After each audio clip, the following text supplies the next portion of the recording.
Here are 5 marketing trends that will be taking off in 2024 for commercial real estate.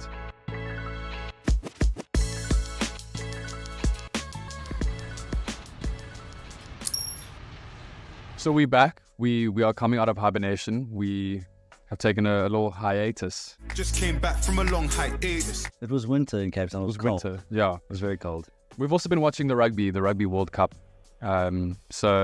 Which is why we are in Paris right now. So we've taken a bit of a break from the pubs and the Champs-Elysees. the bars and the Champs-Elysees. First thing we're talking about is AI, and AI is a trend going into 2024. Obviously, everyone knows about ChatGPT, so there's a ton you can do as a marketer to improve your efficiencies when it comes to commercial real estate and using artificial intelligence. So the hard thing with AI is trying to find the right tool for you, the right AI sort of tool that you want to use, because there's so many. So if you need to find one, check out GPTE. It's pretty much a little hub of all AI tools for different sort of needs and different purposes. So yeah, check that out. Trend number 1, AI. Keep an eye on it. Trend number 2, first-party data is going to be the new standard when it comes to marketing. We are moving into a cookieless world. It's going to give you way more accuracy and reliability when you're actually putting marketing plans together and marketing campaigns, because you know what your audience needs and what they want, right? You're not getting this audience from some database that you've bought for whatever. Yeah, you know it as facts. Another huge part of owning that first-party data is personalizing that customer experience. So the content that you're giving to your audience, the emails that you're sending are important to them, they're relevant to them. So you're not just sending a mass email out to 50,000 contacts that you have no idea who they are, and you're now hoping that some of them become leads. Yeah. You know, if you own that, you know who your database is, allows you to be very personalized. So, hey, I only want to speak to, brokers in Delaware under the age of like 45.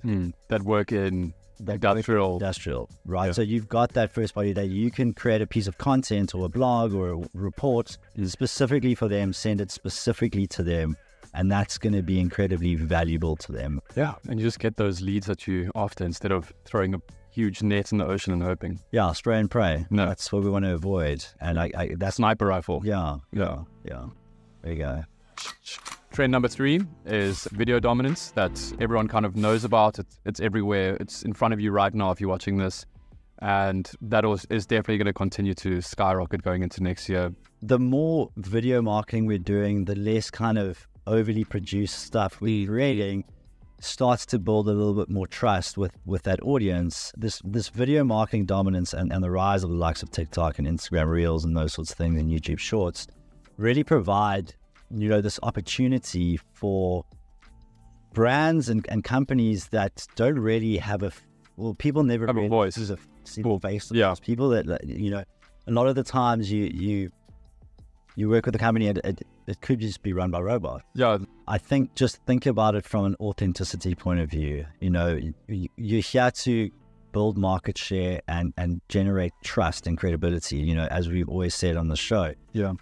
Trust and credibility equals sales and equal more profits. So the more trust that you're building, the better your company is going to be. And you can do that through the power of video marketing. And I think an important one is potential, live streaming webinars, those types of things, because that gives you the opportunity to address that audience in real time. They know there's no bullshit involved. Yeah. It's you, it's your company, you're putting your face forward, and that authenticity, I think, is going to go a really long way next year. Yeah, and all the platforms are set up for that to all happen. So they're just ready to push video content. So trend number 4, privacy. We've touched on it a little bit, but privacy is becoming such a massive thing. People don't want their data out there. They don't want to have their data spewed all over the internet. So when we're thinking about planning for next year, how are we making sure that we're prioritizing privacy-centric practices? I think it's really, really important that we are thinking that way.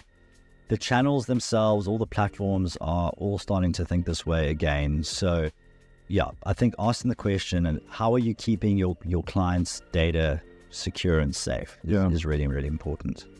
it's for our audience's peace of mind that privacy is important. You know, a lot of these companies would thrive off of using it and abusing it.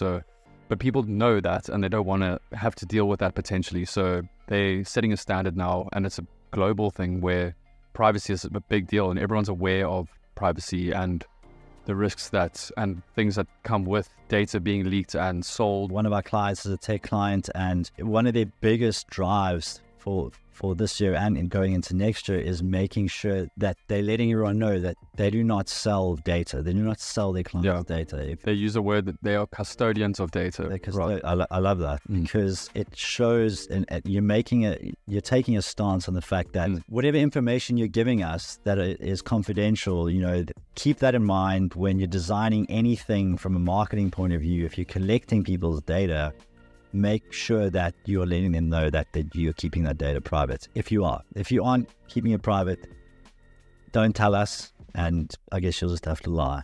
Trend number 5, more focus on SEO keywords and content topics. And I mean, I think we kind of saw this start to happen with using ChatGPT, but I think that was probably surface level, and now people are really, really diving in a lot deeper. And I think the reason for this is because a lot of these social platforms are becoming search engines. So the likes of YouTube, TikTok, all these platforms are becoming search engines, and therefore you need to have the correct keywords for your content to perform and rank and be seen by people. Yeah, I think it's massively used in the B2C space, which is obviously like it's really important there. I mean, I know quite a few people now that TikTok is their Google. Yeah, you know, they are. Whatever they need to know, they're searching in TikTok and finding videos that talk about those topics, which scares me a lot because these are not necessarily credible people saying these things. But it shows the shift that's starting to happen to video and brand discovery.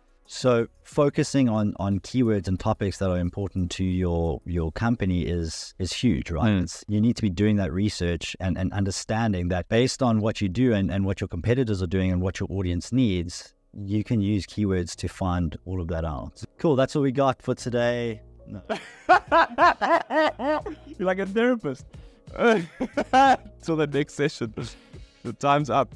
Thanks for watching. As always, please like and subscribe so Dylan and I can eat. And yeah, we'll see you next time. See you in the next one.